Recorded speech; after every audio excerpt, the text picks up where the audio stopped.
So you're starting a VA disability claim, and you're staring at what feels like a mountain of paperwork. It can be totally overwhelming. In this explainer, we're going to give you a roadmap, a clear plan to conquer that mountain by getting your document collection dialed in.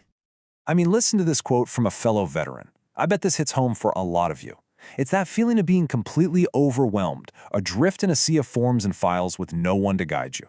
If you felt that way, you are definitely not alone. Talk about a disconnect, right? The VA has this nice, clean, bureaucratic term, document collection. But for those of us who've been through it, it feels like anything but. It's a huge lift. It's a monumental task, and that simple phrase just doesn't capture the stress of it all. But that's exactly why we're here. We're going to change that. The whole point of this is to give you a powerful, easy-to-understand framework, one that helps you turn that mountain of paperwork into a claim that is absolutely rock solid. So let's just call it what it is. It's the overwhelming paper chase. It's real, it's incredibly frustrating, and honestly, it stops way too many veterans before they even get started. So that's the big question, isn't it? How in the world do you take this jumbled mess of records, memories, and doctor visits and forge it into a logical, compelling case that the VA can actually understand and approve? Well, the answer lies in a really simple but incredibly powerful idea. We call it the 3 Pillars Framework. This is the absolute key to bringing order to all that chaos. I want you to really picture this, because it's the perfect metaphor. Think of a 3-legged stool. It's simple, it's sturdy, it's perfectly balanced, as long as all 3 legs are there. But what happens if you kick out just one of those legs? The whole thing comes crashing down. Your VA claim works the exact same way. And here they are. These are the 3 legs of your stool. First, you've got to have a current diagnosed disability. Second, you need to show that something, an event, an injury, an exposure, happened to you while you're on active duty. And third, and this is crucial, you need that medical link, what the VA calls a nexus, connecting the first 2 things together. From now on, every single piece of paper you gather has one job, to support one of these 3 pillars. Okay, let's break it down. We're going to start with Pillar 1, medical records. This is your foundation. This is how you prove you have a current, ongoing condition. Now, if you've seen private doctors outside the VA, you've got a choice to make. You can either get those records yourself and submit them directly, or you can ask the VA to go get them for you. Let me be clear, getting them yourself is the way to go. It's faster, it's way more reliable, and you have total control. Relying on the VA's duty to assist can add weeks, even months to your claim because, well, they can't force your old doctor's office to speed things up. So what does the VA even mean by a current diagnosis? This is a big one. It has to be a formal diagnosis from a licensed provider for a condition that's active. But what about things like migraines or PTSD that come and go? You don't have to be suffering every single day. You just need documentation showing that you were symptomatic during that period. That's good enough.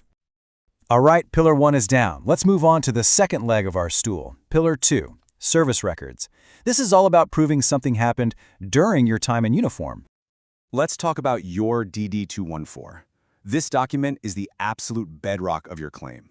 It's so much more than just a piece of paper. It proves your service dates, sure, but it also shows your job, your MOS, which can support things like hearing loss if you're in artillery. It shows where you were, which is key for toxic exposure claims. It can even show awards like a combat action badge, which can be evidence of a PTSD stressor. This single document tells a huge part of your story. Just look at this number for a second. 16 to 18 million. It's a massive, staggering figure. What on earth could this represent?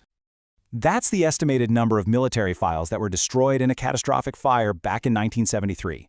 It was a devastating loss of history, and it hit Army and Air Force vets from that era especially hard. But listen, if this affects you, it is not the end of the road. It just means that other evidence, like buddy statements or old unit records, becomes absolutely essential for you to rebuild your case. And that leads us perfectly to our third and final leg, Pillar 3, supporting evidence. Think of this as the glue.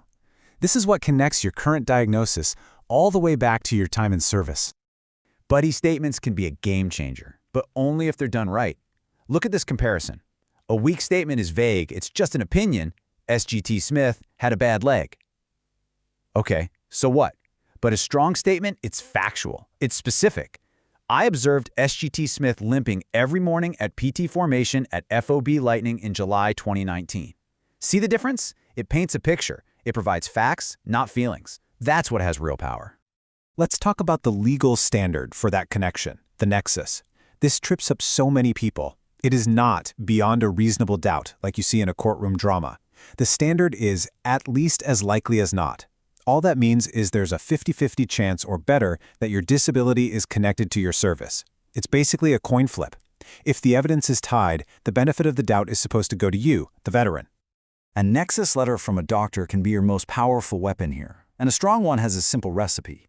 You need 4 things: the doctor's credentials, a statement saying they reviewed your files, their clear medical opinion using that magic phrase, at least as likely as not, and finally, the most important part, the medical rationale, the why. Why do they believe there's a connection? So, now we can put it all together. You see what we've done?